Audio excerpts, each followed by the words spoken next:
சுதந்திரத்துக்கு முன்னாடி ஒரு பத்திரிகையிலேருந்து ஒரு விஷயம் வருதுன்னா, அது வந்து எப்படி சென்சர்ஷிப்னா அதை தணிக்கை செஞ்சாங்கன்றதை பற்றி இந்த 10th என்சிஇஆர்டி புக்கில் பிரிண்ட் அண்ட் சென்சர்ஷிப்ன்றதை வச்சு சொல்லிக்கிறாங்க.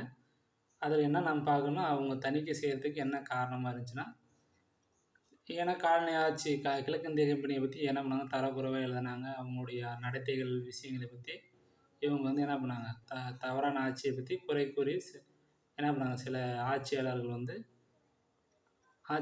தவறான நடத்தை மற்றும் நிறுவன அதிகாரிகளுடைய நடவடிக்கையில் வந்து இதை வந்து என்ன பண்ணாங்க, அவங்கள பற்றி அவங்க செஞ்ச தவறுகளை வந்து எடுத்து மக்களுக்கு வந்து சொன்னாங்க. இதனால் வந்து என்ன பண்ணாங்கன்னா, அந்த கம்பெனி வந்து உரியாச்சு. சுவிட்ச் கிரிட்டிசிசம் மைட் பி யூஸ்டு. இவங்க என்ன பண்ணாங்கன்னா, அந்த இங்கிலாந்தில் இருக்கிற ஆட்சியாளருக்கு அட்டாக் ஆகும் வழியில் என்ன பண்ணாங்கன்னா, சீர்திருத்தவாதிகள் வந்து விமர்சனங்கள் வந்து இந்தியாவில் உள்ள வர்த்தகர்கள் வந்து இந்த மோனோபாலி ஆஃப் இந்தியா, அதாவது இந்தியாவில் உள்ள வர்த்தகத்தை வந்து தாக்கி எழுதிங்கிறாங்க. அதே மாதிரி 1820களில் வந்து கல்கத்தா சுப்ரீம் கோர்ட் வந்து regulation to control press freedom வந்து எடுக்கணுங்கிறாங்க. இந்த கம்பெனி இந்த சீர்திருத்தத்தை வந்து கம்பெனி வந்து encourage publication of the newspapers could be celebrate the British rule. அதாவது சட்டம் வந்து பிரிட்டிஷ் அரசாங்கம் இதுக்கான சட்டத்தை எடுத்து வந்தாங்க அப்படின்னு சொல்கிறாங்க. 1835 ஆங்கிலம் மற்றும் வடமொழி செய்தித்தாள்கள் ஆசிரியர்கள் அந்த செய்தித்தாளுடைய ஆசிரியர்கள் வந்து அவசர மனு வந்து யார்கிட்ட கொடுத்தாங்கன்னா, கவர்னர் ஜெனரல் பெண்டிங் கிட்ட கொடுத்தாங்க. அவர் வந்து இந்த பத்திரிகை சட்டத்தை வந்து திருத்தம் செஞ்சு மறுபடியும் பழைய நிலைமைக்கு எடுத்து வரதுக்காக தாமஸ் மெக்காலே ஒரு தாராளவாத காலனித்துவ அதிகாரி வந்து புதிய விதிகளை வகுக்க கூட்டின்னு வந்தார். Restore their freedom. அதாவது அவங்களுடைய தாமஸ் மெக்காலேன்றவர் யார், அந்த பத்திரிகை சுதந்திரத்தை மீட்டெடுக்கிறதுக்காக புதிய விதிகளை வகுத்தார்.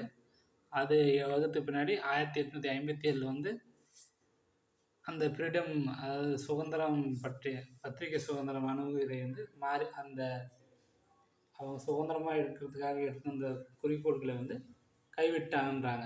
ஏன்னா அந்த கிளர்ச்சியின் போது ஆத்திரமடைந்த அந்த கிளர்ச்சிக்காக கோவப்பட்ட ஆங்கிலேயர்கள் வந்து சொந்த பத்திரிகைகளை வந்து கட்டுப்படுத்த வேண்டும் என்று கோரினார்கள்.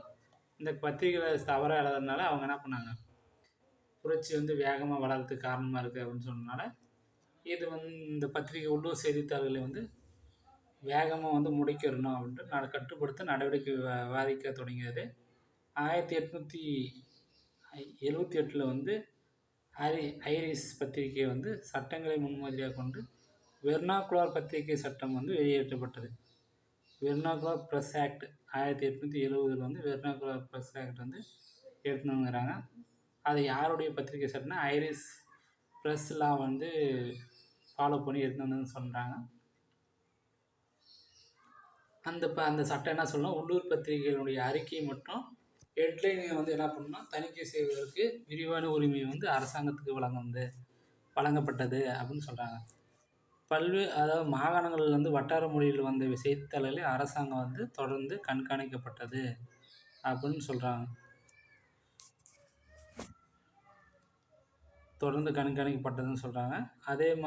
அது மட்டும் இல்லாமல் அதில் எதனா அறிக்கையில் வந்து இவங்க வந்து செய்தித்தாள்கள் வந்து தேச துரோகமாக எதனா வந்து அவங்க சட்டத்துக்கு எதிராக வந்து அந்த அறிக்கையில் வந்து எதனா கண்டுபிடிச்சாங்களா, செய்தித்தாள்கள் வந்து எச்சரிக்கப்படுவாங்க ஃபஸ்ட்டு. அதுக்கடுத்தது வந்து எச்சரிப்பை வந்து மீறி செயல்படுறாங்கன்னா அந்த அச்சகம் வந்து அரசாங்க கைக்கு போயிடும். அதுக்குள்ளார அச்சகங்கள் பறிமுதல் செய்யப்படும்னு சொல்கிறாங்க. அப்புறம் டிஸ்போஸ்ட் அடக்குமுறை நடவடிக்கை இருந்தாலும் தேசியவாத செய்தித்தாள்கள் வந்து இந்தியாவில் அனைத்து பகுதியிலும் வளர்ந்தது. ஆல் பார்ட் ஆஃப் இந்தியான்னு சொல்கிறாங்க. Grow in number of dispute repressive measures இருந்தாலும் என்ன பண்ணாங்க, அடக்குமுறை நடவடிக்கை இருந்தால் போதிலும் அதாவது செய்தித்தாள் நேஷனலிஸ்ட் செய்தித்தாள்கள் வந்து குரோ ஆட்சி அனைத்து இந்தியாவிலும் சொல்கிறாங்க. அவர்கள் வந்து தவறான ஆட்சி மற்றும் தேசியவாத நடவடிக்கைகளை அவங்க வந்து மக்களுக்கு எடுத்து சொன்னாங்க. தேசியவாத விமர்சனத்தை வந்து தடுக்கும் வகையில் அவங்க இங்கிலீஷ் ஆங்கிலேயர்கள் வந்து வேகமாக, அதாவது மிலிட்டன்ட் ப்ரொட்டஸ்ட் பண்ணாங்க. இந்த இந்த விஷயத்தை வந்து அவங்க மேலும் மேலும் வளர்க்குறனால, ஆங்கிலேயருக்கு எதிராக செயல்படுறனால அவங்க வந்து மிலிட்டன்ட் ப்ரொட்டஸ்ட் பண்ணன்றாங்க. This is turn led to the renewed சைக்கிள்னு பெர்சிக்யூஷன் அண்டு ப்ரொட்டஸ்ட்னு சொல்கிறாங்க. அதே மாதிரி பஞ்சாப் ரெவல்யூஷன், அதாவது பஞ்சாப் புரட்சியாளர் வந்து நாடு கடத்தப்பட்ட போது பாலகங்காதர திலகர் வந்து 1907 வந்து தனதுடைய கேசரி என்ற செய்தித்தாளில் வந்து அனுதாபத்துடன் வந்து எழுதினார். இது வந்து 1908 வந்து இவர் சிறைக்கு போகிறதுக்கு இதுக்கு ஒரு காரணமாக இருந்துச்சுன்னாங்க. அது மட்டும் இல்லாமல் இந்தியா முழுவதும்